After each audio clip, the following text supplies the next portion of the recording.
Coronavirus, quelles conséquences pour les transports en commun? Notre pays étant en phase 2 renforcée, il est légitime de se demander si cela a un impact sur les transports en commun. La réponse est simple, pour le moment, non.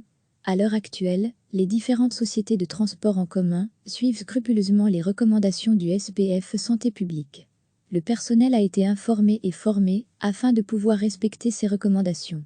De manière générale, une attention toute particulière est portée au nettoyage des barres, des boutons poussoirs des bornes de commande.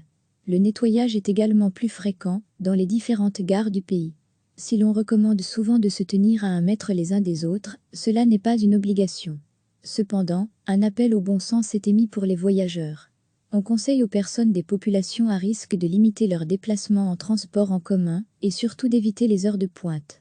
Concernant Bruxelles Airport, les tours opérateurs décident d'annuler certains vols, notamment ceux vers l'Italie. Il n'y a pas d'annulation systématique, il faut garder contact avec sa compagnie. Pour les vols en provenance de Chine, tous les passagers sont amenés à remplir un formulaire dans lequel ils doivent donner leurs coordonnées afin de pouvoir être contactés en cas de problème.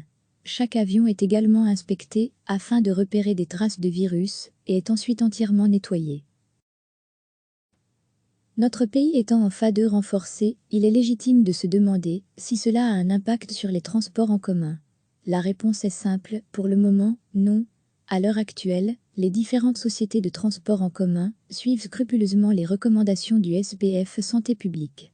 Le personnel a été informé et formé afin de pouvoir respecter ces recommandations. De manière générale, une attention toute particulière est portée au nettoyage des barres, des boutons poussoirs des bornes de commande. Le nettoyage est également plus fréquent dans les différentes gares du pays. Si l'on recommande souvent de se tenir à 1 mètre les uns des autres, cela n'est pas une obligation.